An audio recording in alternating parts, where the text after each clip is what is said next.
I'm probably the only knucklehead who hasn't watched Mad Max Fury Road up until now. And guess what? We have Chris Helmsworth, Mr. Thor, playing the bad guy in this one. Let's check it out.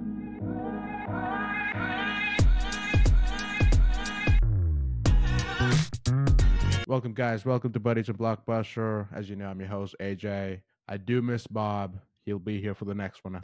I guess I just miss my friend.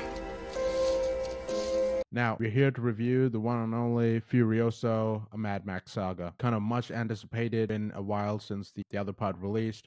Now, this is a prequel to Mad Max Fury Road. If you've not watched that, be sure to check it out because there are so many components that gets answered, and it's more of a fill in the blanks of, okay, in Fury Road, we just saw Furioso just put into the situation and the movie keeps going, right? But this is the backstory on how everything started. Now, we do have a younger Furioso, but we have a younger Furioso as well, played by Alila Brown, who does a great job in kind of showcasing the innocence, but also that attitude that Furioso has. It was already there. That spark is showcased in the best way possible, and Alila has done a great job in kind of portraying the role. The first 40 minutes of the movie is just her. Anya Taylor-Joy, who is the main Furioso, I would say, the next stage as she grows older, she kind of comes in only after about a decent chunk of the movie. It's about like a 40-minute mark. Correct me if I'm wrong. The kid, Alila, does a great job in portraying and going through the struggles and all those emotions showcased by being a kid. She's done splendid. Now, Anya Taylor-Joy is, of course, done a great job mainly around her expressions and stuff. And the way how I see it, CharlizeTheron played the older version of Furiosa, right? That had a combination of ruthlessness and she had the emotion side.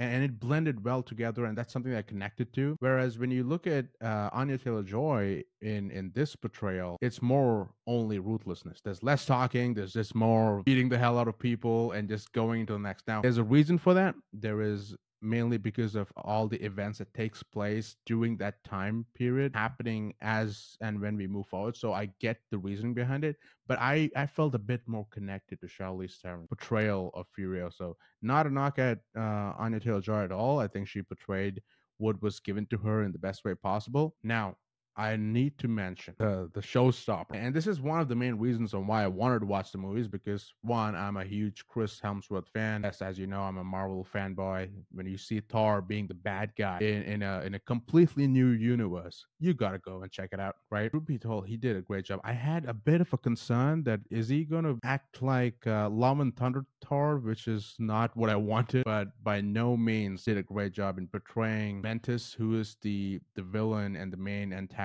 of this movie. It's kind of a combination of, he does have Joker vibes going because he is crazy, but also has like a moral code and comedic relief moments that he just puts it in, and it just works. That blend, the combination of all those components and elements working together, he just gets it. Kind of the main point of the movie, at least in my opinion, because whenever he was on screen, I was hooked.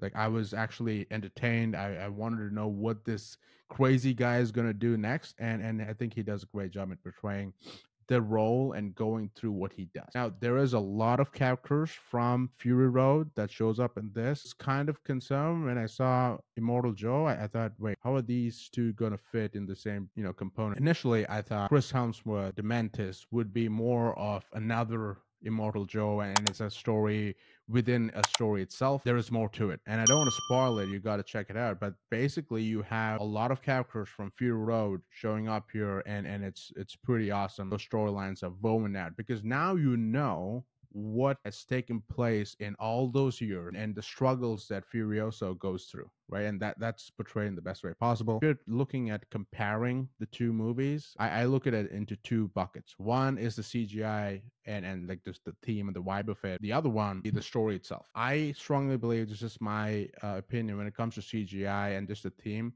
yes, you have the same elements of the Mad Max environment, and that theme is carried over here on probably up the notch. But in terms of CGI, it was a bit more crisp and clean in Fury Road compared to Furiosa. Could tell on a couple of scenes, I'm like, oh, the CGI is not kind of great knocking at the movie, but I felt the Fury Road piece was done in a much better way, and the flow of it was a bit more better. In terms of the story, I must confess the duration of the movie was 2 hours and 28 minutes. And when you have one of those movies where you feel like, okay, movie's a bit too long, and you check your watch and stuff like that, and you ask yourself and the folks sitting next to you, I thought this was going to end, right? I had that feeling at some point. A couple of opportunities where it could have been edited and shortened down. I do understand that you've got to get years or like a decade worth of plots and segments to be woven down, and putting it into a 2 hour, 28 minute time frame is really difficult. I still feel there was a couple of segments, even if you took it out, I don't think it would have made a huge impact on the film. Those were kind of just 2 points that I felt was maybe a slight letdown. Again, if you're a Mad Max fan and if you love the theme and the environment and the way how it's carried out, the specific action sequences, which is there throughout the movie, it's always there. Furiosa storyline on how Furioso landed up in where she was in Fury Road, I think this is something you got to check it out. To me, as I mentioned before, ChrisHemsworth as Dementis stole the show. I think he did a great job at portraying that character, and that's like a common theme. And in terms of rating, I think it's a good time to watch, mainly if you're a Mad Max fan. So I think it's needed for you to go to the theater. I wouldn't mind watching this in a streaming platform as well. It's not must see at the theater.